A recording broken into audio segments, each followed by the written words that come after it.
গুলির কারণে তার মৃত্যু হয়েছে এইটা প্রমাণ হয় না। যে ব্যক্তির হাতে লাঠি থাকে সে ব্যক্তি আনআর্মড হয় না। আবু সাইদকে লাঠিচার্জ করা হয়েছে, যেখানে আবু সাইদ তার হাতে থাকা একটি লাঠি দিয়ে একজন পুলিশের লাঠির চার্জকে ঠেকানোর চেষ্টা করেছিল। এই 6 জন পুলিশ কর্তৃক লাঠিচার্জের ঘটনার মাত্র একজন পুলিশকে আইডেন্টিফাই করে চার্জশিটে অন্তর্ভুক্ত করা হয়েছে, অর্থাৎ ফর্মাল চার্জে অন্তর্ভুক্ত করা হয়েছে। বাকি 5 জনকে ফর্মাল চার্জে আনা হয়নি এবং এটা তদন্তকারী কর্মকর্তা নিজেই জেরাতে স্বীকার করেছেন। ফলে কি হলো, তদন্ত রিপোর্টটা 100% ডিফেক্টিভ হয়ে গেল। এই যে 100% ডিফেক্টিভ একটি তদন্ত রিপোর্ট দিয়ে, যেখানে আবু সাইদের হাতে লাঠি ছিল এবং উনি কখনো আনআর্মড ছিল না, সিভিলিয়ান ছিল না এবং পিসফুল সিটিং, যেটা আন্তর্জাতিক অপরাধ ট্রাইব্যুনালের আইনের একটি ম্যান্ডেটরি ইনগ্রিডিয়েন্ট, সেটা ছিল না। তাহলে ফলে যেটা দাঁড়ায়, এই মামলা একদিকে যেমন গুলির কারণে তার মৃত্যু হয়েছে এইটা প্রমাণ হয় না, বিকাশ পেমেন্টে 10,000 টাকার বেশি অফার, শপিং চলছে তো। অন্যদিকে এই মামলাটি এই আদালতের বা এই ট্রাইব্যুনালের এখতিয়ারভুক্ত মামলায় আসে কিনা সেটা সন্দেহ তৈরি করে।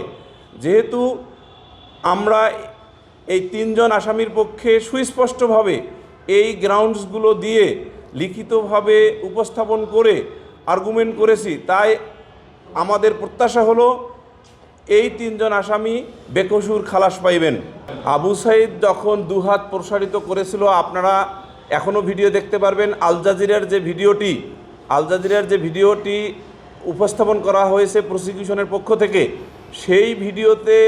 সেই ভিডিওতে যে বিদ্যমান পরিস্থিতি সেটা দেখিয়ে আবু সাইদের মামলার তদন্তকারী কর্মকর্তাকে আমি যখন জিজ্ঞাসা করেছিলাম জেরাতে, যে দেখেন তো আবু সাইদের হাতে একটি লাঠি, সেই লাঠি দিয়ে পুলিশের একটি লাঠিকে মারার চেষ্টা করেছে, তখন উনি বলেছেন যে হ্যাঁ, ঠেকানোর চেষ্টা করেছে। তার মানে কি দাঁড়ালো? আবু সাইদের হাতে লাঠি ছিল। যে ব্যক্তির হাতে লাঠি থাকে সে ব্যক্তি আনআর্মড হয় না। কারণ আমাদের দেশের ক্রিমিনাল জুরিসপ্রুডেন্সে দেখবেন যে যখন চার্জশিট হয়, চার্জশিটের 5 নম্বর কলামে লাঠির আঘাতে কোনো ব্যক্তি মারা গেলে লাঠিটি যখন পুলিশ অফিসার তদন্ত করে জব্দ করে, সেই কলামে কিন্তু লেখা আছে কি অস্ত্র জব্দ করা হয়েছে, তার নিচে কিন্তু লাঠিটা ওখানে জব্দ করা হয়ে থাকে। তার মানে লাঠি একটি অস্ত্র এবং লাঠির আঘাতে যে কোনো ব্যক্তি যে কোনো সময় মারা যেতে পারে যদি তার ভাইটাল অর্গানে আঘাত করা হয়। আবু সাইদ একজন বীরত্বগাথা সম্পন্ন আন্দোলনকারী ছিলেন।